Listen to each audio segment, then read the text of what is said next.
ನಮಸ್ಕಾರ ರೀ, ನಮ್ಮವ್ರಿಗೆಲ್ಲ ನಮಸ್ಕಾರ. ಈಗ ಒಂದು 2 ದಿವಸ ಆಯ್ತು ರೀ ಮಳೆ ಓಡಾಡಕತ್ತದ. ಈಗ ಎಲ್ಲರೂ ಏನಾಗಿಲ್ಲ ರೀ, 100ಕ್ಕೆ ಒಂದು 10-15% ಶೆಡ್ಗಳದಾಗ ಮಾಲ್ ಅದಾವೆ ರೀ ರೈತರು. ಆಮೇಲೆ ಒಂದು 10-15% ಹಸಿ ಮಾಲ್ ಮಾರಾಟ ಮಾಡ್ಕೊಂಡ್ರೆ. ಈಗ ಶೆಡ್ ಒಳಗಿದ್ದಂಥ ರೈತರಿಗೆ ಯಾವೆಲ್ಲ ರೈತರಿಗೆ ಸಮಸ್ಯೆ ಅದ, ಯಾವ ರೈತರಿಗೆ ಸಮಸ್ಯೆ ಇಲ್ಲ ಅನ್ನೋದ್ರ ಬಗ್ಗೆ ಈ ವಿಡಿಯೋದಾಗ ತಿಳ್ಕೊಳ್ಳೋಮಂತ್ರಿ. ಈಗ ನೋಡ್ರಿ, ಎಲ್ಲನೂ ಮಾಡ್ಕೊಂಡು ಬಂದೀವಿ. ಎಲ್ಲ ಕಷ್ಟ ಕಾಲದಂದು ಎಲ್ಲ ಎದ್ದು ಹೊರಗೆ ಬಂದು ಕಾಯಿ ಕಟ್ ಮಾಡಿ ಶೆಡ್ನಾಗ ಹಾಕ್ಕೊಂಡಿವಿ. ನಮ್ಮದೇನೆಲ್ಲ ಮುಗಿತಪ್ಪ ಅನ್ನೋದ್ರೊಳಗಾಗಿ ಸ್ವಲ್ಪ ಮಳೆ ಬರಾಗತ್ತದ. ಇದು 23, 24, 25ನೇ ತಾರೀಕಿನ ತನಕ ಅಷ್ಟೇ ಇರ್ತದಂತ ಹೇಳತ್ತಾರೆ ರೀ. ಈಗ 23, 24 ದಾಟೀವಿ. ಈಗ 25ನೇ ತಾರೀಕಿಗೆ ಒಂದು ಸ್ವಲ್ಪ ಮಟ್ಟಿಗೆ ಆದಂತ ಹೇಳಾಗತ್ತಾರ. ಬಟ್ ಎಷ್ಟು ಪ್ರಮಾಣದಾಗ ಅದ ಅನ್ನೋದು ಗೊತ್ತಿಲ್ಲ. ಅದಕ್ಕೆ ಅನ್ನೋದು ಒಟ್ಟು ಅದ ಅಂತ ಹೇಳಾಗತ್ತಾರ ರೀ. ಈಗ 4-5 ದಿವಸ ಕಟ್ ಮಾಡಿ 4-5 ದಿವಸ ಹಾಕಿದಂಥ ರೈತರಿಗೆ ಯಾವುದೇ ರೀತಿಯಾದಂಥ ತೊಂದರೆ ಇಲ್ಲ. ಮತ್ತು ಇನ್ನು ಗಂಧಕ್ಕೆ ಹೋಗಿ ಕೊಟ್ಟಂಥ ರೈತರಿಗೂ ಯಾವುದೇ ರೀತಿ ತೊಂದರೆ ಇಲ್ಲ. ಸ್ವಲ್ಪ ಒಂದು 2-3 ದಿವಸ ಜಾಸ್ತಿ ಒಣಗಕ್ಕೆ ಟೈಮ್ ಹೋಗ್ತದೆ ನಮಗಷ್ಟೇ. ಸ್ವಲ್ಪ ಕೋಲ್ಡ್ ವಾತಾವರಣ ಬಿಡೋದ್ರಿಂದ ಒಣಗಕ್ಕೆ ಮೆತ್ತಗಾಗಿ ಒಂದು ಜರ ದಿನ ಜಾಸ್ತಿ ಹೋಗ್ತಿರ್ತದೆ. ಸ್ವಲ್ಪ ಈ ಪತ್ರ ಶೆಡ್ ಇರುವಂಥ ರೈತರಿಗೆ ಒಂದು ಜರ ತೊಂದರೆ ಆಗ್ತದೆ. ಸವಾರ ಶೆಡ್ಡಿನವ್ರಿಗೆ ಏನು ಆಗಂಗಿಲ್ಲ.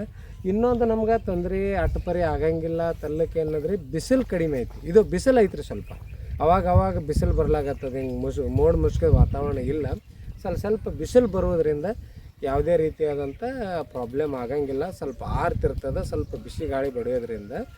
ಈಗ 4-5ನೇ ದಿನ ಆಗಿರ್ತಾವಲ್ಲ ರೀ, ಅಂಥ ರೈತರು ಏನದ ನಿನ್ನೆ ನಂತರ ಸ್ಪ್ರೇ ತೊಗೊಂಡಿರ್ತೀರಿ. ಇವತ್ತು ಗ್ಯಾಪ್ ಮಾಡ್ಕೊಂಡಿರ್ತೀವಿ. ನಾಳೆ ಸ್ಪ್ರೇ ಮಾಡೋರು ಇರ್ತೀವಿ. ನಿನ್ನೆ ಸ್ಪ್ರೇ ಮಾಡಿರ್ತೀವಿ, ನೈಟ್ ಮಳೆ ಆಗಿರ್ತದೆ, ಸ್ವಲ್ಪ ತೊಯ್ದಿರ್ತದೆ ಅಥವಾ ಸ್ವಲ್ಪ ತೊಯ್ಲಾರ್ದೇನೂ ಇರ್ತದೆ. ಅಂಥ ರೈತರು ಏನದ ಸ್ವಲ್ಪ ಪ್ಲಾಸ್ಟಿಕ್ ಎಲ್ಲ ಎತ್ತಿ ಒಂದು ಸ್ಪ್ರೇ ತೊಗೋರಿ, ಏನು ಆಗಂಗಿಲ್ಲ. ನೀವು 2 ಸ್ಪ್ರೇ ತೊಗೊಂಡ್ರಂತೂ ಏನೂ ಆಗಂಗಿಲ್ಲ. ಬಟ್ ಏನದ ಆಯಿಲ ಕಾರ್ಬೋನೇಟ ಪ್ರಮಾಣ ಕಡಿಮೆ ಹಾಕೋರಿ. ಒಂದು ಸ್ವಲ್ಪ ಹಾಕಿ ಒಂದು ಸ್ಪ್ರೇ ತೊಗೋರಿ.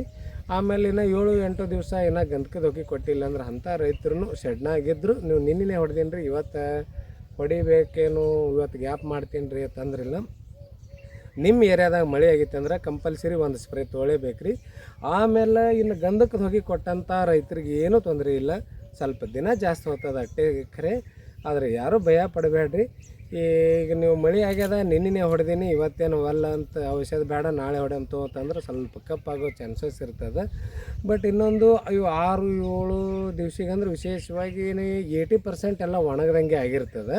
ಸ್ವಲ್ಪ ಮೆತ್ತಗಿರ್ತದೆ. ಅಂಥ ರೈತರು ತೊಯ್ದಿತ್ತು ಅಂದ್ರೆ ಅಂಥ ರೈತರು ಕಂಪಲ್ಸರಿ ಗಂಧಕ್ಕೆ ಕೊಟ್ಕೊಂಡ್ರಿ. ಒಂದು 2 ದಿವಸ ಅಥವಾ 3 ದಿವಸ ಲೇಟಾಗಿ ಒಣಗಲಿಕ್ಕೆ ಕಂಪಲ್ಸರಿ ಕೊಟ್ಕೋರಿ. ಇಲ್ಲಾಂದ್ರೆ ಕೆಂಪು ಆಗ್ತದೆ, ಸ್ವಲ್ಪ ಮಸಕ್ ಕಲರ್ ಬರ್ಲಿಕ್ಕೆ ಒಂದು ಸ್ವಲ್ಪ ಕಪ್ಪು ಕಲರ್ ಬರೋಕ್ಕೆ ಸ್ಟಾರ್ಟ್ ಆಗ್ತದೆ. ಆ ಸ್ಟಾರ್ಟ್ ಆಯ್ತು ಅಂದ್ರೆ ನಮ್ಮ ಮನುಕಿಗೆ ರೇಟ್ ಸಿಗಂಗಿಲ್ಲ. ಅದಕ್ಕೆ ಅಂಥ ರೈತರು ಒಂದು ಸ್ವಲ್ಪ ಗಂಧಕ್ಕೆ ಹೋಗಿ ಕೊಟ್ಕೊಂಡ್ರೆ ಭಾಳ ಅನುಕೂಲ ಅಂತ ಹೇಳ್ತಾ, ಈಗೇನು ಯಾರೂ ಭಯ ಪಡೋಕೆ ಹೋಗ್ಬೇಡ್ರಿ. ಬಟ್ ಗಾಳಿ ಇಲ್ಲ, ಅದೇ ಒಂದು ನಮಗೆ ಪ್ಲಸ್ ಪಾಯಿಂಟ್. ಗಾರ್ಗಲ್ಲು ಬೀಳಾಕತ್ತಿಲ್ಲ ರೀ, ಇದೊಂದು ನಮಗೆ ಪ್ಲಸ್ ಪಾಯಿಂಟ್ ಅದ.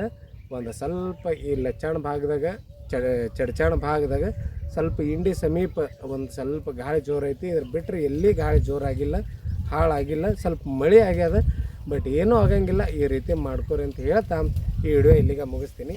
ನಮಸ್ಕಾರ.